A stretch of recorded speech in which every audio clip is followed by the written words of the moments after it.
Hi, these comments are for SA, and I am Michael from BetterTOEFLScores.com, and I hope you're having a great day. And thank you for joining my course, first of all. And second of all, let's get started. So, you sent me a speaking practice test, and I'm going to give you an estimated score, and let's see how you're doing. Okay, here we go. This lecture explores two very specific display behaviors Okay. that animals use to maintain group unity. The first one is threatening display behavior. For instance, baboons could fight if they found a fruit. However, they wouldn't because one of them would stare at the other one and the loser would go away. This way, the Why are we using couldn't and could and wouldn't? You're you're talking about this hypothetically, but I would describe it more baboons will do this, they will do that in order to, and then put a voice marker in there, something like the professor explains that baboons in order to, they will do this and will do that. baboons will stay happily ever after in the group. Next, let's consider another strategy, which is friendly Let's consider another strategy mentioned by the speaker. So maybe throw that in there to keep it framed as a summary. This is the key, right? This is a summary coming from a lecture. You're re-explaining that information, so you should do it from the speaker's point of view. display behavior.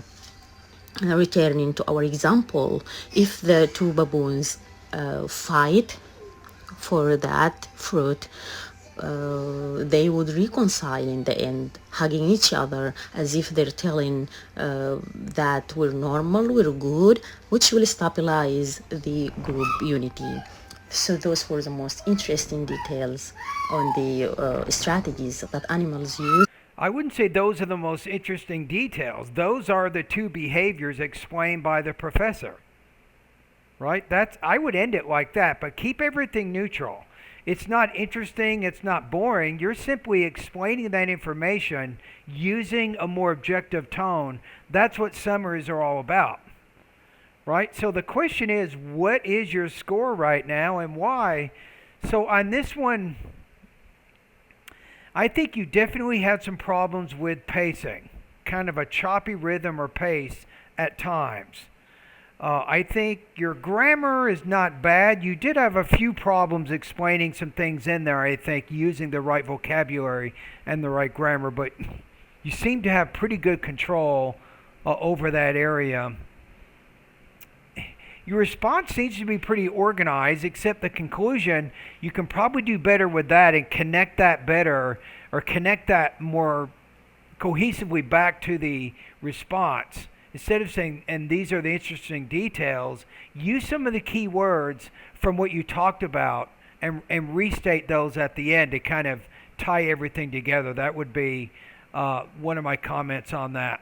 Okay, let's listen to it one more time. But I'm comfortable right now putting you maybe 21 to 22 points out of 30. So some of what you do fits into the 3 range, and some of what you do fits into the 2 range. Okay, let's listen to it one more time. To maintain group unity. Okay, here we go. Now, I like how you're doing the practice test. Sounds like you have a little one in the background. You know what? That's great. Because sometimes when you do the TOEFL exam, there will be other people in the testing center, and it can be distracting. So completing a practice test with your TV on, with a baby in the background, other people talking in the kitchen, that's usually a good strategy. And you try to focus on what you're doing despite these distractions. So good for you. Okay, let's listen to it one more time. Here we go. This lecture explores two very specific display behaviors that animals use. You might say something like, in the lecture, the professor explores 2 behaviors To maintain group unity. The first one is threatening display behavior. For instance, baboons The first one is threatening behavior, which is described as, right? Or which a professor described as, and then explain what it is first before you give the example. Could fight if they found the fruit. However, they wouldn't. That baboons will fight when they're scavenging for food. Because one of them would stare at the other one and the loser would go away. They will fight by a confrontation. One of the baboons during this confrontation will stare at the other. So I think be careful of the verb tenses you're using to explain the information. This way, the baboons will stay happily ever after in the group. Next, let's consider another strategy, which is friendly display behavior. How about the baboons will remain satisfied in the group instead of happily ever after? I don't think I would use that for this. Returning to our example, if the two baboons fight for that fruit, they would reconcile in the end, hugging each other as if they're telling that we're normal, we're good, which will stabilize the group unity. Yeah, you had a lot of trouble right there re-explaining that information. So he says, as if they were, as if they were. Usually when you say as if, right, you need to use what's called a past tense verb to talk about a present and possible situation. So I don't think you controlled your language use very well at this part of your response. So those were the most interesting details on the strategies that animals use to maintain group unity. Okay, so I think my score is pretty accurate. I'm going to put you at maybe 21 to 22 points out of 30.